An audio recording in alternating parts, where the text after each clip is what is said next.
Thank you very much. It's an honor to have Secretary General Stoltenberg with us. NATO has been working very closely with the United States. Our relationship is very good. Together, we've increased and really raised a lot of money from countries that weren't paying or weren't paying a fair share. We have a little ways to go, but many billions of dollars of additional money has been raised, and I really appreciate the great job that you're doing.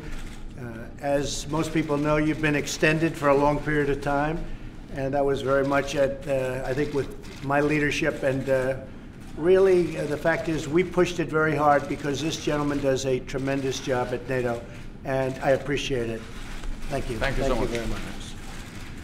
Thank you so much, Mr. President, for hosting me and my delegation once again here at the White House. And let me thank you for the leadership you show on the issue of defense spending, because it is very important that we all contribute more to our shared security, and it is really having an impact because, as you said, allies are now spending more on defense.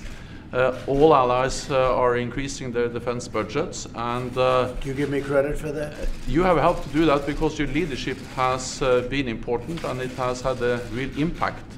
And we see that because all allies increase and billions, they add billions to their budgets. And that's important because we live in a more unpredictable world, and then we need strong NATO, and we need to invest more in our security.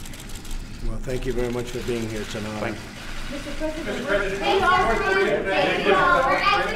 well, nothing has changed on North Korea that we know of. We have not been told anything, and if it does, that's fine. If it doesn't, I think we'll probably have a very successful meeting. But we have not been told anything. We're just reading stories like you are. We've heard certain things from South Korea, but we'll see what happens. If the meeting happens, it happens, and if it doesn't, we go on to the next step. Is this just a typical thing that North Korea does? I don't know. I really don't know. No, I want to give everybody the benefit of a doubt.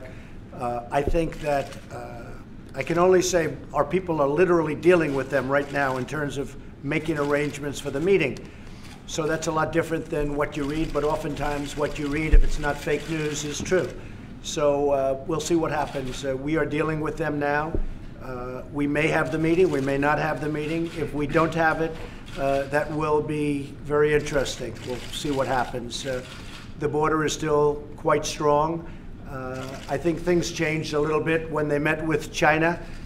They met a second time. As you know, Kim Jong-un had a second meeting with China, which was a little bit of a surprise meeting. And we have many of the Chinese here today, as you know, big delegations negotiating trade because the United States has been ripped off for many, many years by its bad trade deals. I don't blame China. I blame our leadership of this country from the past. We have been ripped off by China. An evacuation of wealth like no country has ever seen before, given to another country that's rebuilt itself based on a lot of the money they've taken out of the United States. And that's not going to happen anymore. But there has been a big difference since they had the second meeting with President Xi. With that being said, my attitude is whatever happens, happens. Either way, we're going to be in great shape. Would you consider a personal outreach to Kim to get him moving forward? No, we'll see what happens. Look, you have to want to do it. With deals, that's what I do, is deals. And with deals, you have to have two parties that want to do it. He absolutely wanted to do it. Perhaps he doesn't want to do it. Perhaps they spoke with China. That could be right. President Xi, a friend of mine, great guy. But he's for China, and I'm for the United States. And that's the way it is, and I suspect it's never going to change. But I will say this. We are continuing to negotiate in terms of location. The location, it's to where to meet, how to meet, rooms, everything else. And they've been negotiating like nothing happened. But if you read the newspapers, maybe it won't happen. I can't tell you yet. I will tell you very shortly. We're going to know very soon. Steve? Sir, what are you going to tell the Chinese trade officials today during this trade talk? Well, I've been telling China that we are... you people have been covering trade, and you've been covering China, and you've been covering everything for a long time. Have you ever even seen a negotiating in trade? Nobody's ever seen anybody from our country even negotiate on trade. Trade with China and with other countries. I'm not just blaming China. China's the biggest. but trade has been a total one-way street. Right outside of this nation, you take money out like it's by the bucket loads into other, whether it's the European Union, which you know so well, whether it's Japan or South Korea, or I could name almost every single country in the world. We had nobody representing us. And now you have somebody that's very good at this stuff, me, representing us. And China has taken out hundreds of billions of dollars a year from the United States. And I explained to President Xi, we can't do that anymore. We just can't do that anymore. It's a much different situation. But with all the years and all the years that you've covered, trade and nations and wars and everything else, you've never seen people come over from China to work on a trade deal. Now, will that be successful? I tend to doubt it. The reason I doubt it is because China's become very spoiled.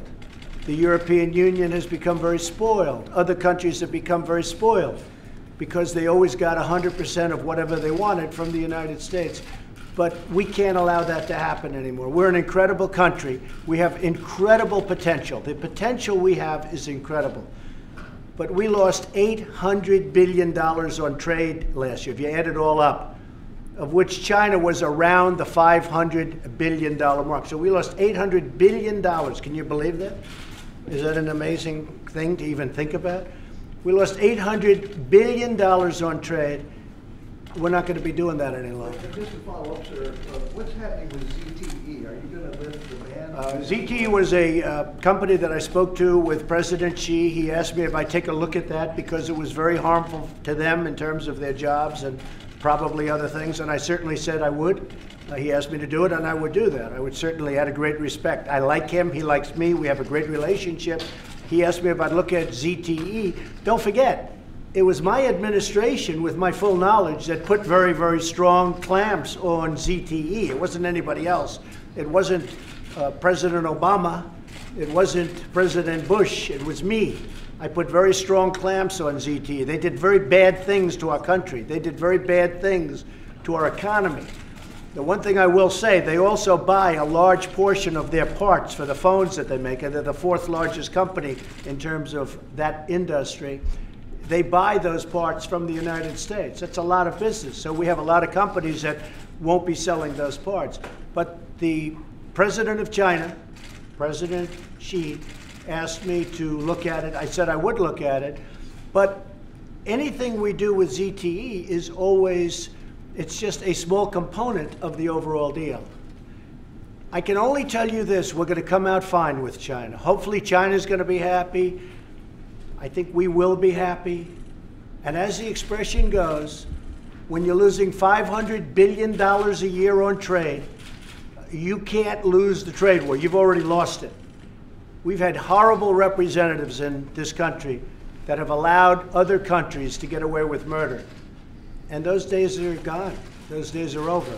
So we just want fairness for the workers of this country and for the United States. That's what's going to happen, okay?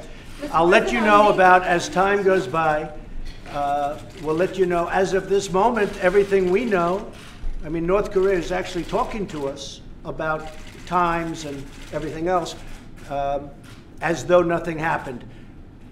Will it happen? Will we be going on that very special date?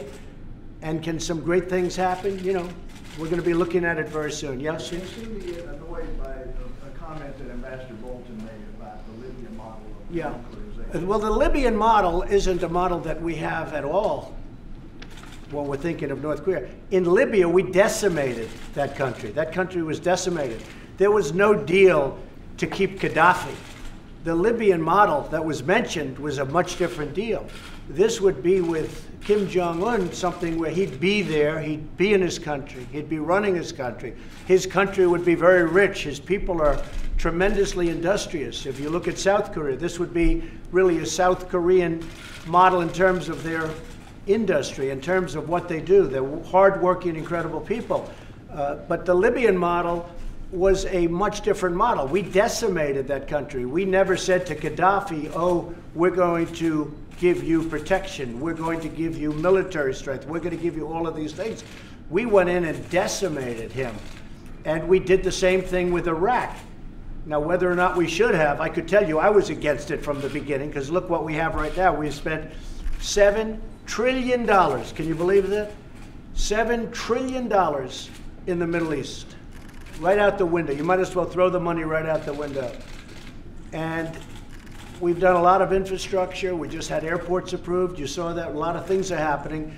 But we spent $7 trillion in the Middle East. And look where we are right now. It's pretty sad. But the model, if you look at that model with Gaddafi, that was a total decimation. We went in there to beat him. Now, that model would take place if we don't make a deal, most likely. But if we make a deal, I think Kim Jong-un is going to be very, very happy. I really believe he's going to be very happy. But this is just the opposite. And I think when John Bolton made that statement, he was talking about if we're going to be having a problem, because we cannot let that country have nukes. We just can't do it. So that's the way it meant. It's really just the opposite. Because if you look at, again, you look at Syria, that was a total decimation. Yes, Jen? What security guarantees are you willing to Well, I'm willing to do, we're willing to do a lot, and he's willing to, I think, do a lot also. And I think we'll actually have a good relationship, assuming we have the meeting and assuming something comes of it. And he'll get protections that will be very strong. Syria never had protections. If you look at Syria, if you look anywhere around the Middle East, you look at Iraq, you look at Libya. With Libya, certainly they didn't have protection. They had the exact opposite. That was absolute decimation, and that's what we planned to do, and that's what we did. Reduced U.S. troop levels a possibility in South Korea? Well, I'm not going to talk about that. We're going to say that he will have very adequate protection, and we'll see how it all turns out. I think the best thing he could ever do is to make a deal. I have a feeling, however, that for various reasons, maybe including trade, because they've never had this problem before, China has never had this problem with us, it could very well be that he's influencing Kim Jong-un. We'll see what happens. Meaning the president of China, President Xi, could be influencing Kim Jong-un. But we'll see. That's just, look, if you remember, a few weeks ago, all of a sudden, out of nowhere, Kim Jong-un went to China to say hello again, a second time, to President Xi. I think they were dedicating an aircraft carrier paid for largely by the United States. Thank you very much, everybody. All right, thank you.